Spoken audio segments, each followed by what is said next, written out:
Hello students, I welcome you all to pink model online classes. मेरा नाम है विनायक। आज इस लेक्चर में हम बॉटनी पोर्शन की बात करने वाले हैं। आपको पता है बॉटनी में हमने पहला चैप्टर स्टार्ट कर दिया था जिसका नाम है रिप्रोडक्शन इन एंजियोस्पर्म, आवर्तबीजी पादपों में जनन, और इसका एक बहुत बड़ा पोर्शन हमने क्लियर भी कर लिया था जो कि था अलैंगिक जनन के बारे में। तो कायिक प्रवर्धन किस प्रकार से होता है पादपों में वो हमने पिछले टॉपिक में क्लियर कर लिया था। आज ये चैप्टर खत्म हो जाएगा। अब इसका एक बहुत छोटा सा टॉपिक बचा है, वो हम आज पूरा कर लेते हैं। तो उस टॉपिक का नाम है आवर्तबीजी पादपों में लैंगिक जनन। जैसा कि आपको पता है कि जनन दो प्रकार से होता है, लैंगिक और अलैंगिक। अब हमने आवर्तबीजी पादपों में वो सारी विधियां देख ली जिनसे अलैंगिक जनन उनमें संपन्न होता है। आज हम बात करेंगे कि आवर्तबीजी पादप एंजियोस्पर्म सेक्सुअली किस तरह से रिप्रोड्यूस करते हैं, लैंगिक रूप से किस प्रकार से जनन करते हैं।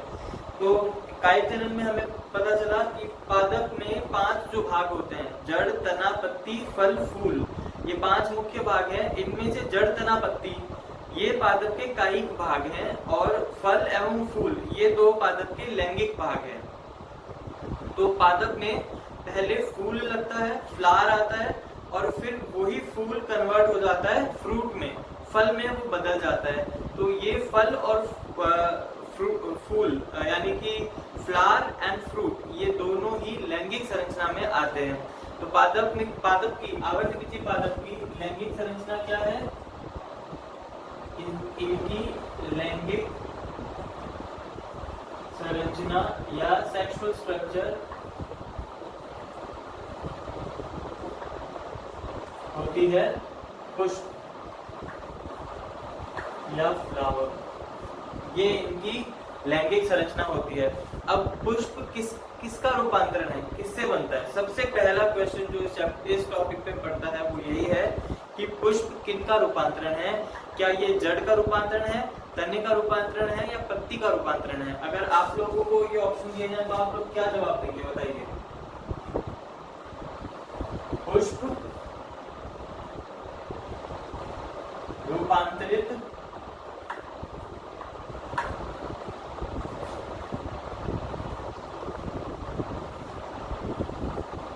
तना है।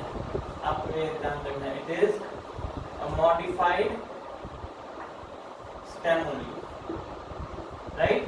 तो पुष्प किसका रूपांतरण है? तने का रूपांतरण है। किस प्रकार से पुष्प का निर्माण होता है उसको हम देख लेते हैं। यहाँ पे ये एक शाखा है, दिस इज अ ब्रांच, और इस शाखा पर लगे हैं नोड एवं इंटरनोड, पर्व संधियां एवं पर्व। तो जहाँ पे विभजोतक उत्तक मिलता है, मेरिस्टेम मिलता है, वो भाग कौन सा है? नोड्स या पर्व संधियां। तो पुष्प हमेशा कहाँ लगेगा? पर्व संधि पे। यहाँ पे आई पहली कलिका, तो देखिए यहाँ पे सबसे पहले बन रहा है फ्लोरल मेरिस्टेम। क्या बना सबसे पहले? पुष्पीय विभजोतक।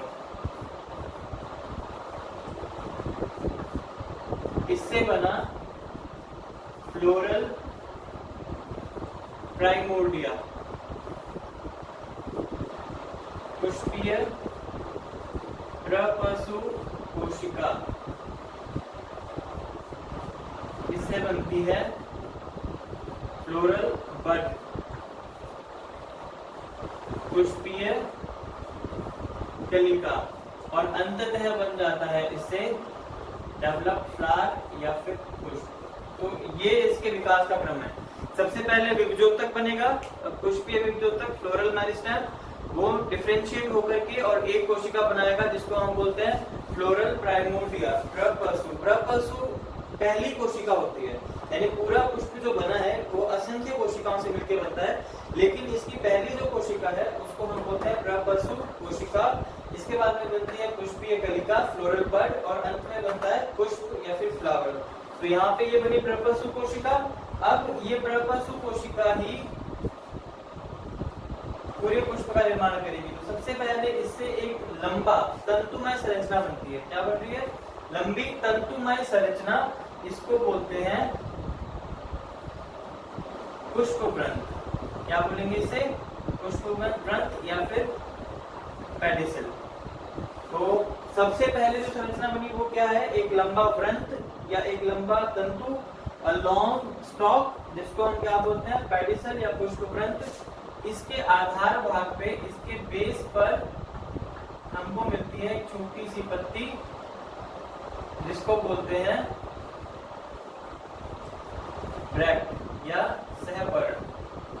क्या बोलेंगे इसे, ब्रैक्ट बोलेंगे या फिर क्या बोलेंगे, सहपर्ण। ब्रैक्ट अगर है तो इसको बोलते हैं, उस पुष्प को बोलते हैं बीआर यानी ब्रैक्टेट, और अगर ये नहीं है तो उस पुष्प को बोलते हैं ईबीआर, ई ब्रैक्टेट, यानी ऐसे पुष्प जिनमें ब्रैक्ट या सहपर्ण नहीं होती है।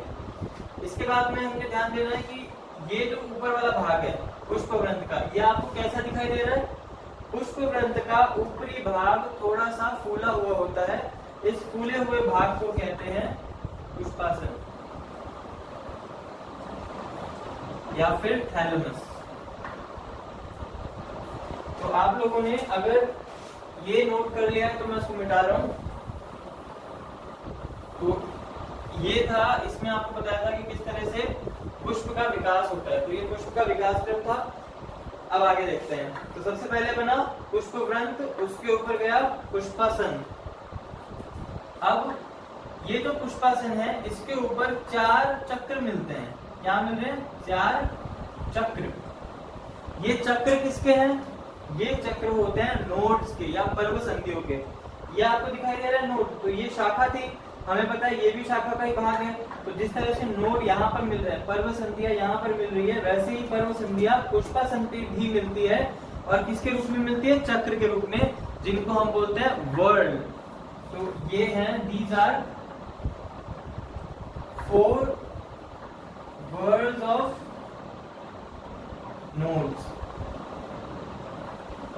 पर्व संधि के 4 चक्र। तो ये बने यहाँ पे पर्व संधि के 4 चक्र। अब आपको पता है इन पर क्या आएगा, तो अब इस पर जो भी संरचनाएं आएगी वो होती हैं पत्तियों का रूपांतरण, क्योंकि ये जो नोड होते हैं इन पे क्या लगती है, पत्तियां। तो आपने ध्यान रखना है कि अब इस पे जो सारी संरचनाएं आएगी वो किनका रूपांतरण है, पत्तियों का। तो क्या आप बता सकते हैं कि अब यहाँ पर कितने भाग आएंगे या फिर कितनी संरचनाएं आएंगी। तो यहाँ पे आपको कितने नोड दिखाई दे रहे हैं, 4। तो टोटल संरचनाएं भी कितनी आएंगी, 4। तो एक प्रारूपिक पुष्प, या हम बोल सकते हैं टिपिकल फ्लावर।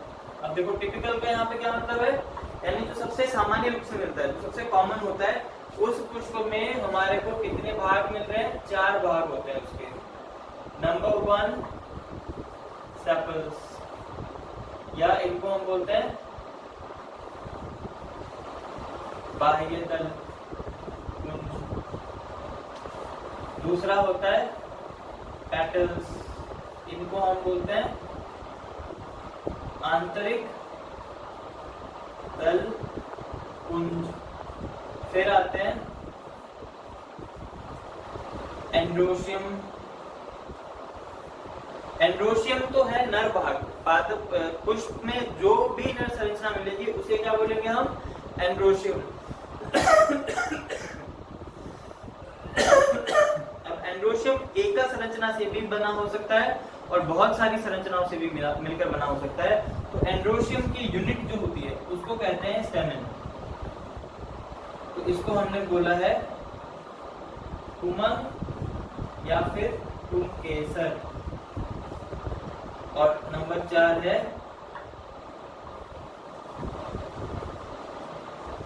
गाइनोशियम, इसको बोलते हैं हम स्त्री केसर या फिर जायान। तो ये 4 भाग हैं।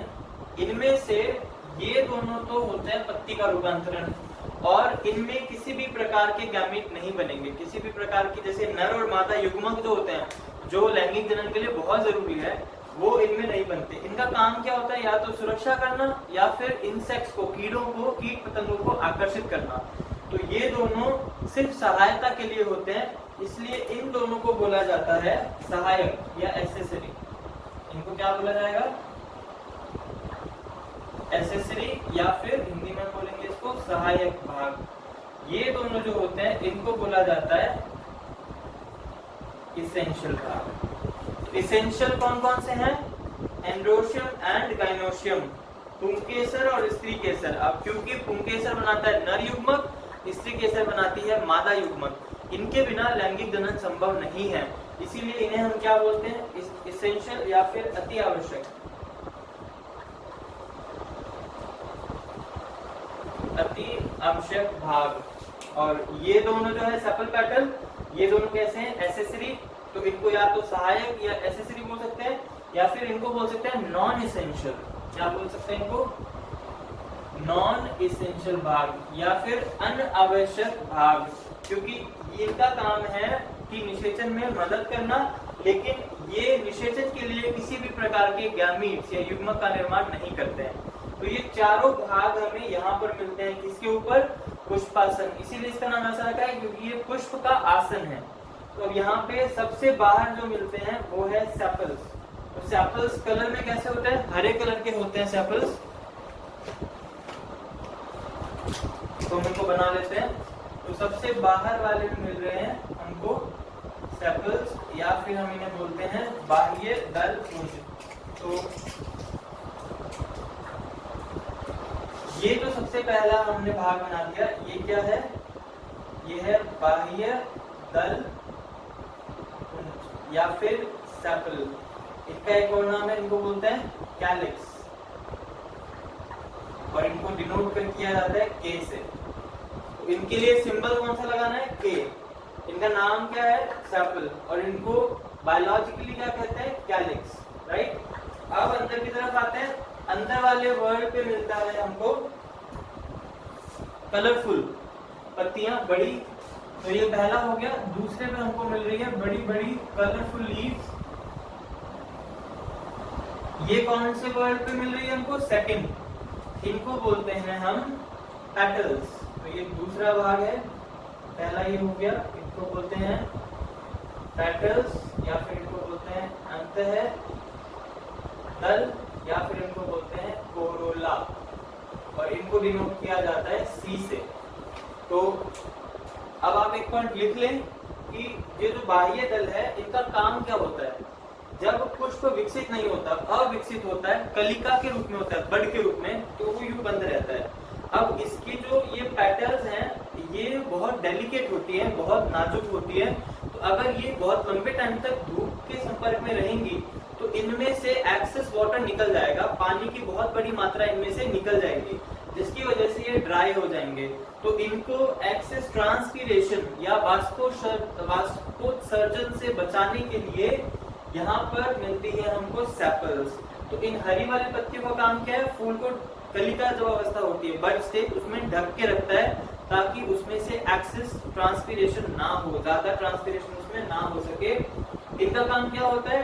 इंसेक्ट्स को, कीड़े मकोड़ों को आकर्षित करना, क्योंकि पेटल्स होते हैं बड़े और कलरफुल, ब्राइट इन कलर। तो इनका कलर बहुत चटकीला, चमकीला या फिर दूर से दिख जाने वाला होता है।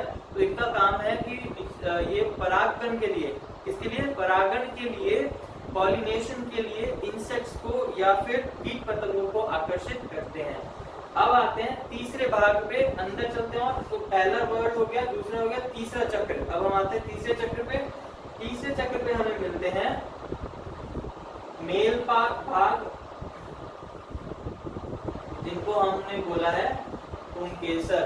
तो यहाँ पे मैंने 4 बनाए हैं, तो ये कितने भी मिल सकते हैं, जरूरी नहीं है 4 ही मिलेंगे, हमने यहाँ पे सिर्फ 4 बनाए हैं। तो ये जो 4 ये हमको मिल रहे हैं, ये क्या है? पुंकेसर है या एंड्रोशियम है ये सारे। और एक स्ट्रक्चर को, इसको हमने बोला है स्टेमन। तो ये सारे मिलके क्या बना रहे हैं? एंड्रोशियम, नर भाग। और इसका एक भाग या एक यूनिट इसकी जो है वो क्या कहलाता है? स्टेमन या पुंकेसर। अब आते हैं हम सबसे अंदर, तो ये तीसरा भाग था। अब आ गए हम सबसे अंदर वाले वर्ड पे। सबसे अंदर वाले वर्ड पे हमको मिलता है स्त्री केसर। इस संरचना को हम बोलते हैं स्त्री केसर। और ऐसी ही अगर यहाँ पे बहुत सारी संरचनाएं हैं, तो एक संरचना को, यूनिट को हम बोलेंगे जायांग या फिर पिस्टल। इसको मैं अभी लिख देता हूँ पिस्टल। पिस्टिल किसका भाग है? गाइनोशियम का। इसके 3 भाग से बना होता है ये। सबसे ऊपर वाला स्टिग्मा, इसको हम ऐसे लिख सकते हैं स्त्री केसर। सबसे ऊपर वाला स्टिग्मा या फिर वर्तिकाग्र। सबसे ऊपर वाला भाग क्या कहलाएगा? स्टिग्मा या फिर वर्तिकाग्र। ये जो बीच वाली लंबी नलिका है इसको बोलते हैं स्टाइल या फिर इसको बोलते हैं वर्तिका हिंदी में।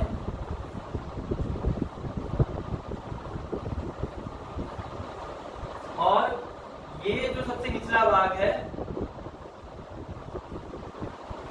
इस भाग को बोलते हैं हम अंडाशय या फिर ओवरी। तो ये 3 भाग मिलकर कौन कौन से? स्टिग्मा, स्टाइल एंड ओवरी, वर्तिका, वर्तिकाग्र और अंडाशय, तीनों मिलकर क्या बनाते हैं? गाइनोशियम या फिर स्त्री केसर। तो ये हो गई एक प्रारूपी पुष्प की संरचना। तो एक पुष्प पे कितने भाग मिलते हैं? कुल 4 भाग मिल रहे हैं। अच्छा, पुष्प किसका मॉडिफिकेशन है? किससे रूपांतरित होकर बनता है? बताइए। पुष्प रूपांतरित होता है तने से। तो हम पुष्प को क्या बोलेंगे? यह तने का रूपांतरण है। उससे जो सबसे पहली संरचना निकलती है उसे हम क्या बोलते हैं? एक लंबा तंतु या व्रंत जिसको बोलते हैं पर्णव्रंत, पेडिसल। उसके ऊपर फूला हुआ भाग उसका पुष्पासन, थैलेमस, और उसमें मिलते हैं हम ये 4 भाग, जिनमें से 2 को हमने बोला है इसेंशियल, अति आवश्यक, और 2 को बोला है अनावश्यक या फिर नॉन इसेंशियल। जो कि नॉन इसेंशियल है वो है सेपल पेटल्स, और जो 2 इसेंशियल है, जरूरी है, वो है एंड्रोशियम एंड गाइनोशियम। आपको ये भी ध्यान रखना है कि ये जो चारों भाग मैंने बताए हैं ये चारों भाग ही पत्ती का रूपांतरण है। यानी sepal, petal, androecium and gynoecium, ये चारों किसका रूपांतरण है? पत्ती का। पुष्प खुद रूपांतरण है तने का, और इसके चारों भाग रूपांतरण है पत्ती का। अब पुष्प को हमने 2 भागों में बांट दिया है, पूर्ण एवं अपूर्ण। तो पुष्प कितने प्रकार के? 2 प्रकार के, पूर्ण, अपूर्ण। बहुत सिंपल सी बात है। ऐसे पुष्प जिनपे चारों भाग मिलते हैं, यानी सेपल, बाह्य दल पुंज, पेटल्स, अंतः दल पुंज, स्त्री केसर, गाइनोशियम एंड एंड्रोशियम, पुंकेसर, ये चारों भाग जिस पुष्प पर मिलते हैं उन्हें हम बोलते हैं पूर्ण। और जिनमें कोई भी एक खत्म हो जाएगा या कम हो जाएगा उसको हम बोलेंगे अपूर्ण। तो जिनपे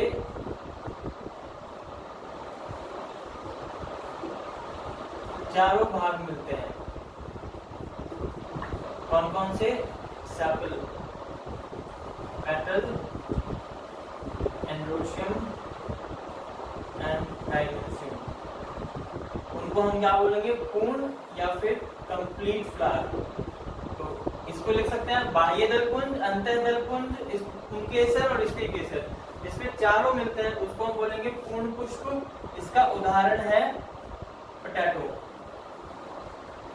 इसका उदाहरण है पी, मटर, इसका उदाहरण है टमाटो, इसका उदाहरण है मस्टर्ड, आलू, ये है मटर, टमाटर और सरसों। ये चारों ऐसे पुष्प, ज्यादातर पुष्प जो होते हैं वो पूर्ण ही होते हैं, लेकिन कुछ पुष्प है जो कैसे होंगे? अपूर्ण। जो पुष्प अपूर्ण होते हैं उनको हम बोलते हैं एकलिंगी। क्या बोलते हैं इन्हें? एकलिंगी, या फिर इनको बोला जाता है यूनिसेक्सुअल फ्लावर। ऐसे पुष्प जो अपूर्ण है। अब देखिए सीधी सी बात है, कोई भी पुष्प पे सिर्फ सेपल, पेटल, ये 2 तो होंगे नहीं। ऐसा क्यों नहीं? क्योंकि इन दोनों का तो फर्टिलाइजेशन में, निषेचन में कोई काम ही नहीं है। तो यहाँ पे हम अपूर्ण जो बोल रहे हैं तो किसके संदर्भ में बोल रहे हैं? इन दोनों के संदर्भ में। यानी या तो किसी पुष्प पे नर भाग नहीं होता या फिर किसी पुष्प पे मादा भाग नहीं होता। ऐसे पुष्प जिनपे सिर्फ एक ही प्रकार का जननांग मिलता है उनको हम क्या बोलते हैं? एकलिंगी। और वैसे वो पुष्प क्या कहलाएंगे? अपूर्ण। अब जो एकलिंगी है ये 2 प्रकार के हो सकते हैं,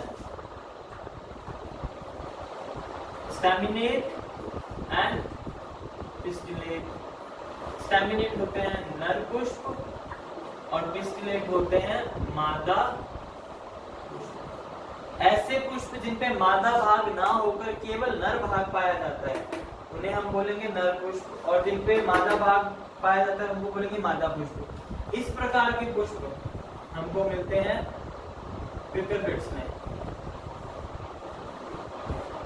यानी ककड़ी कुल, और ये हमको मिलता है पपाया में, पपीते में।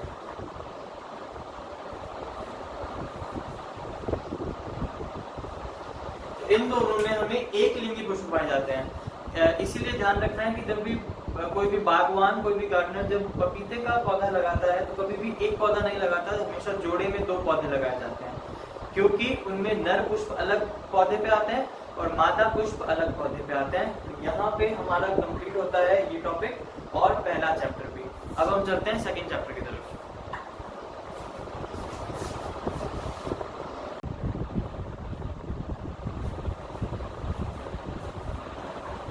अब हम चलते हैं पार्ट 2 पे, चैप्टर नंबर 2। तो इसका नाम है नर व मादा युग्मकोद्भिद, इनकी संरचना और इनका विकास। Male and female gametophyte, their structure and their development. तो आप सबसे पहले सवाल आता है कि इस नाम का मतलब क्या है। तो देखिए यहाँ पे हर एक शब्दावली का, हर एक सेंटेंस का, हर एक वर्ड का मतलब होना बहुत जरूरी है, वरना इस पार्ट में कुछ समझ में नहीं आएगा। तो इस नाम को पहले समझते हैं कि इसका मतलब क्या है। जब हमने पहला चैप्टर स्टार्ट किया था तो हमने पहली ही बात पढ़ी थी पीढ़ी एकांतरण, याद आया सबको? तो जिसमें हमने पढ़ा था ऑल्टरनेशन ऑफ जनरेशन की किस तरह से पादप 2 अवस्थाओं से गुजरता है। कौन कौन सी अवस्था थी? एक थी स्पोरोफाइट और एक थी गैमेटोफाइट, याद आया? एक है बीजाणुत्पिद अवस्था और एक है युग्मकोत्पिद अवस्था। बीजाणुत्पिद अवस्था होती है 2n डिप्लॉइड, और ये बनाती है बीजाणु स्पोर, जो कि होते हैं n हैप्लॉइड। स्पोर से बनता है युग्मकोत्पिद, ये बनाते हैं युग्मक। युग्मकों के संलयन से होता है निषेचन और बनता है जाइगोट, फिर से 2n और ये बनता है। तो युग्मकोत्पिद है n और ये है 2n। अब मैंने आपको ये भी बताया था कि पादप में जो पीढ़ी एकांतरण मिलता है वो कैसा है, वो विशिष्ट प्रकार का है, या फिर हम ये बोल सकते हैं कि ऐसा पीढ़ी एकांतरण है जिसमें हमें दोनों अवस्थाएं क्लियरली दिखाई नहीं देती, क्योंकि जो पादप हम देखते हैं जड़ तना पत्ती वाला, वो है उसका बीजाणुत्पिद। यानी अब ये पादप क्या बनाएगा? बीजाणु। जिसमें जड़ तना पत्ती है वो क्या बनाएगा? बीजाणु। बीजाणु जिस संरचना के अंदर बनते हैं उसे बोलते हैं बीजाणुधानी। यानी यहाँ पर पुष्प जो लगा है और इस पे जो स्त्री केसर और पुंकेसर है, इनके अंदर बीजाणुधानी है, जहां पर क्या बनेंगे? बीजाणु। कौन से बीजाणु बनेंगे? नर एवं मादा। तो नर बीजाणु अलग होते हैं, मादा बीजाणु अलग होते हैं। नर के लिए जो टर्म यूज की जाती है वो है माइक्रो, और जो मादा के लिए यूज की जाती है वो है मेगा। तो नर युग्म को, नर बीजाणु को हम बोलेंगे माइक्रोस्पोर और मादा बीजाणु को हम बोलेंगे मेगास्पोर। अब बीजाणु बन गए, बीजाणु से क्या बनेंगे? गैमेटोफाइट, युग्मकोद्भिद बनेंगे। तो ये युग्मकोद्भिद कौन से हैं, कहाँ बनते हैं, इनकी संरचना क्या होती है, वही पूरा हम इस चैप्टर में पढ़ेंगे। तो यहाँ तक पहुँचने के लिए हमें पहले इस वाले रास्ते को क्रॉस करना पड़ेगा, यानी पहले हमें ये जानना पड़ेगा कि बीजाणु जनन कैसे होता है पौधों में, और बीजाणु धानियाँ क्या होती है, बीजाणु किस प्रकार से बनते हैं। तो अब हम इसी टॉपिक को आगे कंटिन्यू करते हैं। तो और अगर थोड़ा बेसिक से ले तो आपको पता ही है लैंगिक संरचना क्या होती है? पुष्प, फ्लावर क्या है? सेक्सुअल स्ट्रक्चर है। प्लांट की लैंगिक संरचना है। किसका रूपांतरण है? रूपांतरित तना। तो जो पुष्प होता है वो क्या है? रूपांतरित तना होता है। अब इसके ऊपर क्या मिलते हैं? पुष्प के ऊपर हमें 4 भाग मिलते हैं, 4 पार्ट्स, जो किसके रूप में पाए जाते हैं? चक्र के रूप में या फिर बॉल्स के रूप में मिलते हैं। ये 4 भाग कौन कौन से हैं? पहला है सेपल या बाह्य तल, पुंज, दूसरा है पेटल, या फिर इसको सिर्फ दल पुंज बोल सकते हैं या फिर अंत्य दल पुंज बोल सकते हैं। तीसरा भाग जो है वो है एंड्रोशियम, और इसकी यूनिट को बोलते हैं स्टैमेन। इसको बोलते हैं पुमंग, एंड्रोशियम इसको बोलते हैं पुमंग, और इसकी जो एक यूनिट है उसको हम बोलते हैं पुंकेसर। तो पुमंग तो नर भाग है, इसकी कोई गिनती नहीं है, लेकिन एक पुमंग, मान लीजिए एक पुष्प में पुमंग के अंदर 10 पुंकेसर लगे हैं, तो मैं बोलूंगा 10 पुंकेसर वाला पुमंग है, और किसी एक पुष्प में 2 ही पुंकेसर है तो मैं बोलूंगा वो 2 पुंकेसर वाला पुमंग है। यानी कि पुमंग की कोई संख्या नहीं है, पुमंग तो नर भाग है, उसकी हर एक यूनिट को हम क्या बोलते हैं? पुंकेसर। Androecium is the male part, नर भाग है ये, तो उसमें जितने भी यूनिट हमको मिल रही है हर एक यूनिट को हम क्या बोलेंगे? स्टेमन। इसी तरह से गाइनोशियम को हम बोलेंगे जायांग, क्या बोलेंगे इसे? जायांग, और इसकी हर एक यूनिट कहलाती है अंडक, पिस्टल। तो यहाँ पे आके ये 4 भाग जो है पुष्प के हमने देखे, इनमें से ये 2 होते हैं स्टेराइल और ये 2 होते हैं फर्टाइल। अब फर्टाइल भाग वो है जो निषेचन में किसी भी प्रकार से भाग लेंगे, और स्टेराइल भाग वो होते हैं जो बंधे होते हैं, यानी इनसे किसी प्रकार का कोई युग्मक नहीं बनेगा। लेकिन ये कैसे हैं? स्टेराइल है, सॉरी फर्टाइल है, यानी कि उर्वर है। तो ये भाग हमने देखे। अब हम चलते हैं पहले भाग की तरफ जो कि है एंड्रोशियम। तो एंड्रोशियम ये चारों ही किसका रूपांतरण है? पत्ती का। किसका रूपांतरण है? ये चारों पत्ती का रूपांतरण है। They are modified leaves, right. तो पत्ती को हम क्या बोलते हैं? पर्ण। तो पुष्प के लिए एक विशिष्ट नाम दिया जाता है इसको।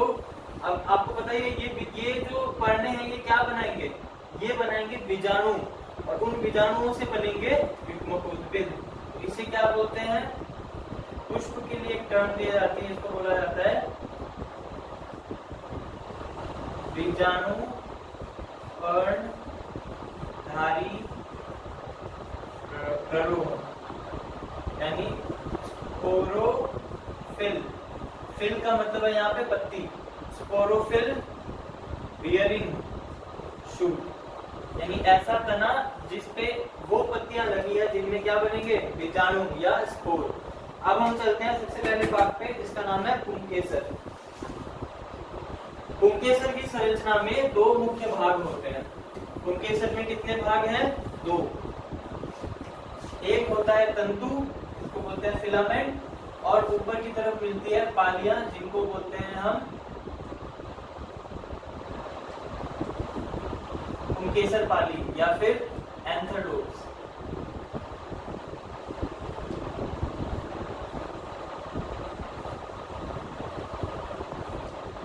ये है एक स्टेमेन। 2 भाग है। पहला भाग हो गया इसका फिलामेंट, ये लंबा तंतु है, इसको कुतंतु बोलते हैं। तो पहला भाग हो गया कुतंतु या फिलामेंट। इसके अंदर क्या मिलते हैं? जाइलम एंड फ्लोएम, पानी और भोजन को ले जाने वाले ऊतक जाइलम एंड फ्लोएम, संवहन ऊतक मिलते हैं, और ऊपर हमको मिल रही है एंथरलोब्स या फिर पुंकेसर पाली। अब आपको ये ध्यान देना है, हर एक लोब के अंदर 2 कोष मिलते हैं। हर एक लोब में कितने कोष मिल रहे हैं? 2। इनको बोलते हैं पराग कोष, या फिर इनको हम बोलते हैं पॉलन सैक। ये तो हमने इनको नॉर्मली बोल दिया। इन्हीं के अंदर बनेंगे बीजाणु। तो आप बता सकते हैं यहाँ पे कौन से बीजाणु बनेंगे? लघु या बृहद, माइक्रो या मेगा? देखिए नर के लिए हम कौन सा वर्ड यूज करते हैं? माइक्रो, लघु। तो यहाँ पे बनेंगे लघु बीजाणु। इसीलिए जो पॉलन सैक है इसको बोला जाता है लघु बीजाणु। इसके लिए जो टर्म यूज की जाती है वो क्या है, लघु बीजाणुधानी। यहाँ पर अब लघु बीजाणुओं का निर्माण होगा। एंथोलोप की बात करें तो प्रारूपिक पुष्प में, इसमें प्रारूपिक पुष्प यानी टिपिकल, जो सबसे कॉमन है, टिपिकल फ्लावर में दो पालियां मिलती है। तो पालियों के आधार पर पुष्प दो प्रकार का हो गया, एक है डायथिकस और एक है मोनोथिकस। इसमें मिलते हैं दो पाली। तो आप बता सकते हैं जिसमें दो पाली मिलती होगी उसमें परागकोश या लघु बीजाणुधानी कितनी होगी, स्पोरेंजिया कितनी होगी। अच्छा, लघु बीजाणुधानी को बोलेंगे माइक्रो स्पोरेंजिया। जिनमें दो पाली होगी उनमें 1 2 3 4 बीजाणुधानी मिलेगी, तो इनको बोलते हैं टेट्रा स्पोरेंजिएट, क्योंकि यहाँ पे क्या है 4 माइक्रो स्पोरेंजिया। चतुष बीजाणुधानी, इसका एग्जाम्पल है ऑल फैमिलीज। सामान्य रूप से जितने भी पुष्प मिलते हैं, जितने भी पादप है, सब में यही संरचना मिलती है। एक ऐसा फूल है जिसमें मोनोथिकस कंडीशन मिलती है या एक पाली वाली संरचना मिलती है। मोनोथिकस को हम बोलेंगे एक पालित केसर। ये इसमें एक ही पाली है, तो आप बता सकते हैं एक पाली में कितनी बीजाणुधानी है, 2, तो इसको बोलेंगे डाई स्पोरेंजिया, बाई स्पोरेंजिएट।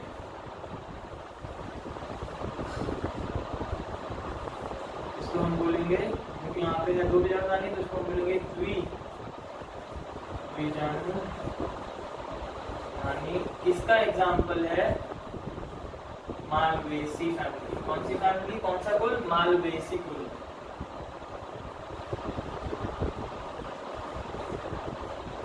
तो ये है संरचना किसकी, स्टेमन की, या फिर हम बोलते हैं पुंकेसर की। अब हम चलते हैं, इसकी संरचना हो गई, अब चलते हैं हम इसके विकास पर।